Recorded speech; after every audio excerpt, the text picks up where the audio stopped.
Hi, James here at Bespoke, and welcome back to the not so daily vlogs. If you've been following our other videos, you'll know we've been experimenting with some Mancraft parts, and we've also looking at a Wolverine Bolt system as well. So we're using my VSR for the test platform. I know it's all good. I know the barrel and hop's perfect. So we've been testing the Mancraft and the Wolverine Bolt in this system. Now, when I had the upgrades put into this gun, I was using a Airsoft Pro trigger box. It's a very good trigger box to use. The Wolverine Bolt, the Mancraft will work with it perfectly fine because it uses just a normal 90-degree trigger sear. There's no electronics involved, it's all mechanical, which makes it a very simple design and very easy to fit. The Wolverine Bolt, however, takes a little bit more. Because it runs on a solenoid, you need a small power source, and you need to mount a little micro switch on the trigger unit. Now, with the Airsoft Pro trigger box, this is not able to happen without massive modification, but I wanted to keep that trigger box intact just in case it needs to go back to spring in future, or vice versa, whatever. So thankfully, to a friend of the shop, Daniel Jones from Sniper Mechanics. If you don't know what Sniper Mechanics is or what they do, it's a blog that's dedicated to airsoft sniping. So if you're a fan of airsoft sniping, you want to know a little bit more, go subscribe to his blog. He does some really good stuff. But thanks to Daniel, because he sent me out a load of standard trigger units to fit into the gun. Now, the Wolverine Bolt, pros and cons. Compared to the Mancraft, it's a bugger to fit. If you've got your normal standard trigger unit in there, it's fine, but you will have to modify it and basically screw the micro switch to the side of the trigger box. Then you've got to run the battery line and the air line through the VSR, so it can be very tricky. Pros: the trigger pull. I don't know if you can hear this on the video, but you'll hear the solenoid working.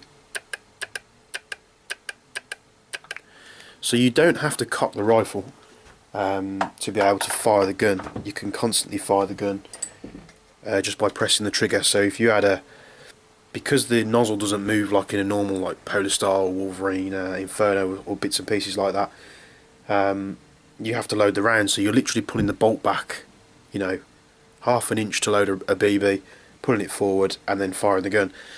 This system is extremely consistent.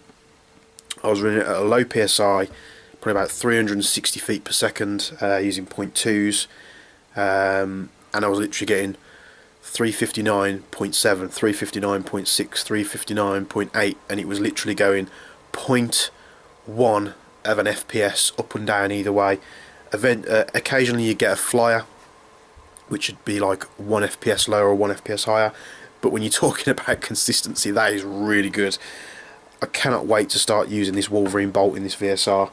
The Mancraft, from the short period I put it in there, because it's not as easy to switch over, I'm going to do all the testing I can do with the Wolverine Bolt, and then switch back over to the Mancraft and do it from there. The Mancraft wasn't as consistent, but it is a hell of a lot cheaper, and it went straight into the standard VSR Bolt, where with the Wolverine it was bought with the black cylinder that they do, which is highly recommended.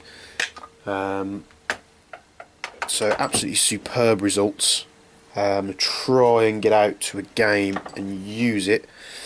But the pros and cons to the Mancraft and the Wolverine Bolt, I know I'm going back over what I've just said. Mancraft, easy to fit, superb craftsmanship. It is louder, so when you're racking the bolt, you have to rack it further to latch it onto the sear. So the action of the bolt working is a lot louder. Consistency is still good. You run it on CO2, you can run it on HPA, whatever you want to do. The Wolverine Bolt, difficult to fit compared to the Mancraft. It's not a massively difficult thing to fit into the VSR, but when compared with the other system,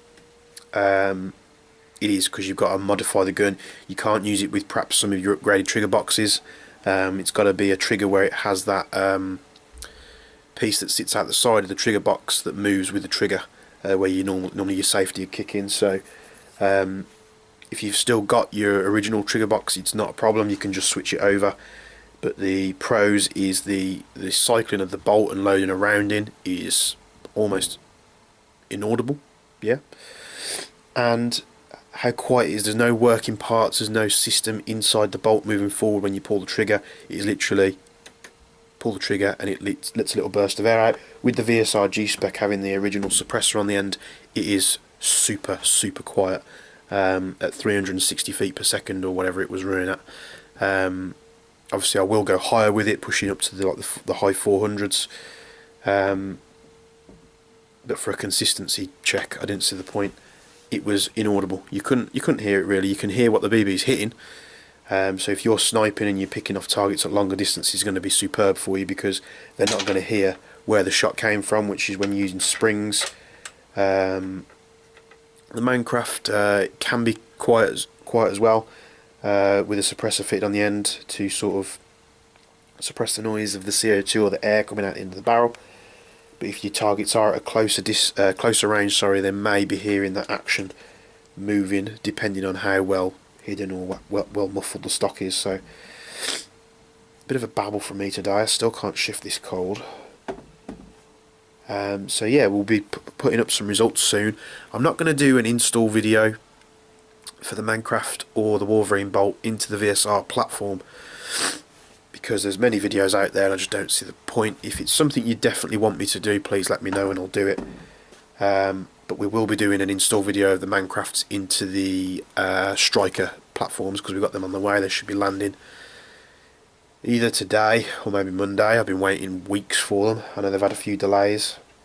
They'll probably get their private orders out first before they do their trade stuff, but we'll be doing a video on that, and we'll be recording a lot of results with the Striker platform, because everybody knows that us here at Bespoke loves the Striker platform because it's great value for money and it's just so cheap to build a high-end sniper platform with a Striker.